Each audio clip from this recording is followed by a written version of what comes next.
সুপ্রিয় শিক্ষার্থীবৃন্দ, essential study এর পক্ষ থেকে তোমাদেরকে জানাই স্বাগতম। আজকের এই ভিডিওতে আমি তোমাদের সাথে নবম শ্রেণীর ইংরাজি নতুন বই ইউনিট 1 এর লেসন 1.1 নিয়ে আলোচনা করব এবং এই চ্যাপ্টারের টাইটেল হচ্ছে ওপিনিয়ন ম্যাটার্স।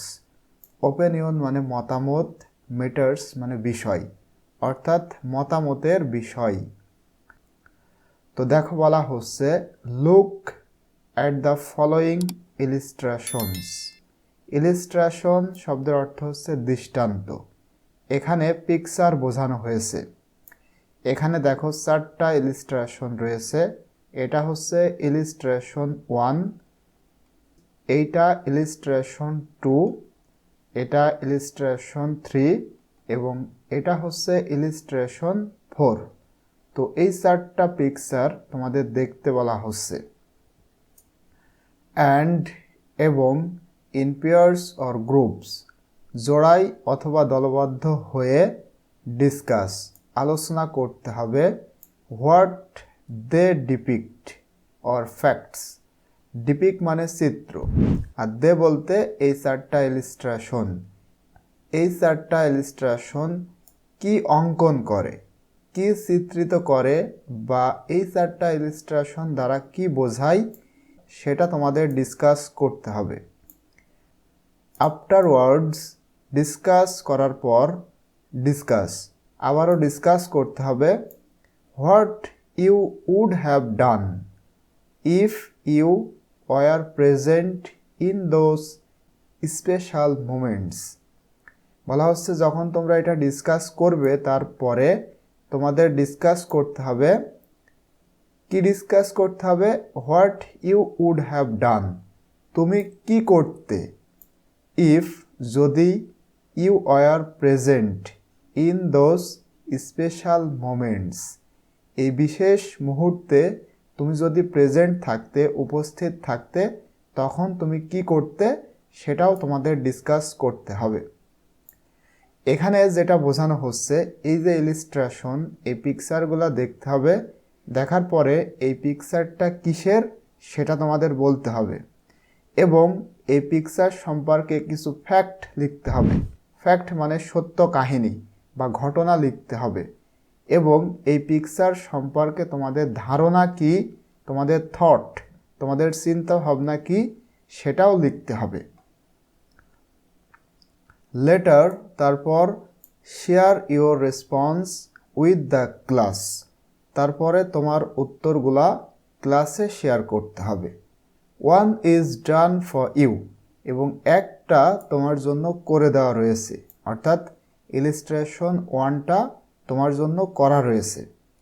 আমরা সর্বপ্রথম ইলিস্ট্রেশন 1টা দেখব এবং এটা সুন্দর করে বোঝার চেষ্টা করব, তাহলে আমাদের জন্য ইলিস্ট্রেশন 2, ইলিস্ট্রেশন 3 এবং ইলিস্ট্রেশন 4 বোঝা খুব ইজি হবে। তো এখন আমরা ইলিস্ট্রেশন 1টা সুন্দর করে বোঝার চেষ্টা করব। দেখো ইলিস্ট্রেশন 1, এখানে যে পিকচারটা রয়েছে এটা তোমাদের কিসের পিকচার বলে মনে হচ্ছে? এটা অ্যাকচুয়ালি ম্যানগ্রোভ ফরেস্ট এবং এইটা ইলিস্ট্রেশন 1 তোমাদের জন্য করে দেওয়া রয়েছে। তোমরা যদি তোমাদের এই বইয়ের 3 নম্বর পেজে যাও তাহলে এখানে ইলিস্ট্রেশন 1টা করে দেওয়া রয়েছে, অর্থাৎ ইলিস্ট্রেশন 1 এর অ্যান্সার এটা। এইটার মতো করে আমাদের বাকি যে 3টা ইলিস্ট্রেশন রয়েছে এইগুলা সলভ করতে হবে। তো দেখো ইলিস্ট্রেশন 1, এখানে দেখো দ্য ফ্যাক্ট, ফ্যাক্ট মানে সত্য, আর এখানে ঘটনা, ইলিস্ট্রেশন 1 সম্পর্কে বর্ণনা করা হয়েছে। ফ্যাক্টে বলা হচ্ছে দেখো this illustration ডিপিক্টস the mangrove forest. এই যে ইলিস্ট্রেশন, এই ইলিস্ট্রেশনটা মূলত ম্যানগ্রোভ ফরেস্ট মানে ম্যানগ্রোভ বনকে চিত্রিত করে, অর্থাৎ ইলিস্ট্রেশন 1-এ আমরা ম্যানগ্রোভ ফরেস্ট দেখতে পারছি। This mangrove forest are usually grown in saline, muddy and partially waterlogged areas. এই ম্যানগ্রোভ বনগুলা মানে এখানকার গাছপালাগুলা আর ইউজুয়ালি সাধারণত গ্রোন মানে জন্মে, সাধারণত জন্মে বা বেড়ে ওঠে ইন স্যালাইন লবণাক্ত, স্যালাইন মানে লবণাক্ত, মাডি মানে কর্দমাক্ত বা কাদাময়, অ্যান্ড পার্শিয়ালি ওয়াটারলগড আংশিকভাবে জলাবদ্ধ এরিয়াতে এগুলা বেড়ে ওঠে। অর্থাৎ এই ম্যানগ্রোভ বনগুলি সাধারণত লবণাক্ত, কর্দমাক্ত এবং আংশিক জলাবদ্ধ এলাকায় জন্মে। Due to the saline soil, লবণাক্ত মাটির কারণে the roots of this forest trees, লবণাক্ত মাটির কারণে এই জঙ্গলের গাছপালার যে শিকড় আর কোয়াইট স্ক্যাটার্ড শব্দের অর্থ হচ্ছে বিক্ষিপ্ত বা ছড়িয়ে ছিটিয়ে থাকা। বলা হচ্ছে লবণাক্ত মাটির কারণে এই বনের গাছপালার যে শিকড় এইগুলা সম্পূর্ণই বিক্ষিপ্ত হয়ে থাকে এবং ক্যান নট গো ডিপ এবং গভীরে যেতে পারে না ইনটু দ্য সয়েল মাটির। এখানে বলা হচ্ছে লবণাক্ত মাটির কারণে এইসব বনজ গাছের শিকড় বেশ বিক্ষিপ্ত হয়ে মাটির গভীরে যেতে পারে না। Indonesia, Brazil, Australia and Niger হচ্ছে country in West Africa. Indonesia, Brazil, Australia এবং Niger account for 43% of the world's mangrove forest. এখানে বলা হচ্ছে ইন্দোনেশিয়া, ব্রাজিল, অস্ট্রেলিয়া এবং নাইজার বিশ্বের ম্যানগ্রোভ বনের প্রায় 43% দায়ী, মানে এই দেশগুলোতে এই বনের 43% রয়েছে। লোকেটেড ইন বাংলাদেশে অবস্থিত the Sundarbans is the single largest mangrove forest in the world. বলা হচ্ছে বাংলাদেশে অবস্থিত সুন্দরবন এটা সিঙ্গেল লার্জেস্ট ম্যানগ্রোভ ফরেস্ট, মানে একক বৃহত্তম, সিঙ্গেল মানে একক, লার্জেস্ট মানে বৃহত্তম ম্যানগ্রোভ বন ইন দ্য ওয়ার্ল্ড বিশ্বে, এবং ইজ রিকগনাইজড এবং এটা স্বীকৃত বাই দ্য ওয়ার্ল্ড বিশ্ব দ্বারা কি হিসেবে স্বীকৃত? As a UNESCO world heritage site, UNESCO world heritage site হিসেবে বিশ্ব দ্বারা স্বীকৃত।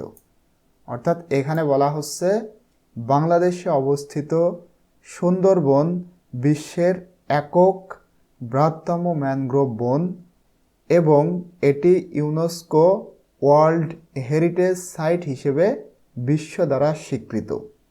এটা হচ্ছে এখানকার ফ্যাক্ট, মানে ইলিস্ট্রেশন 1-এর ঘটনা।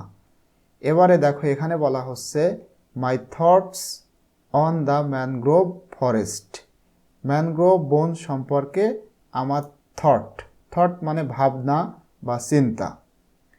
তো এখানে দেখো বলা হচ্ছে পার্সোনালি ব্যক্তিগতভাবে I find this different and unique forest a rare creation of nature. Personally ব্যক্তিগতভাবে আই ফাইন্ড আমি খুঁজে পাই, দিস মানে এখানে এই দিস বলতে এই বনকে আমি খুঁজে পাই কি হিসেবে?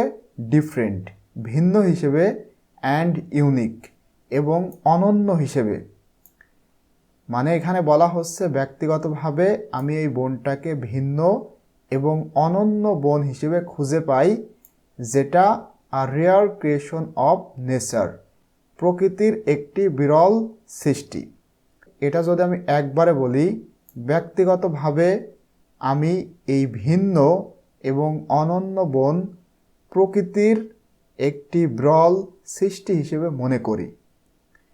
উই নিড টু প্রোটেক্ট আমাদের প্রোটেক্ট মানে রক্ষা করা দরকার আওয়ার সুন্দরবনস আমাদের এই সুন্দরবনকে বাই অ্যানি মিনস যে কোনো উপায়ে মানে যে কোনো উপায়ে আমাদের সুন্দরবনকে রক্ষা করতে হবে অলসো এছাড়াও the mangrove forest inspires me to fight against all odds and make my own place in the world এছাড়াও দ্য ম্যানগ্রোভ ফরেস্ট এই যে ম্যানগ্রোভ বন এটা ইন্সপায়ার মি আমাকে উৎসাহ দেয় বা আমাকে অনুপ্রেরণা দেয় টু ফাইট যুদ্ধ করতে বা টিকে থাকতে এগেনস্ট অল ওডস ওডস মানে প্রতিকূলতা মানে সমস্ত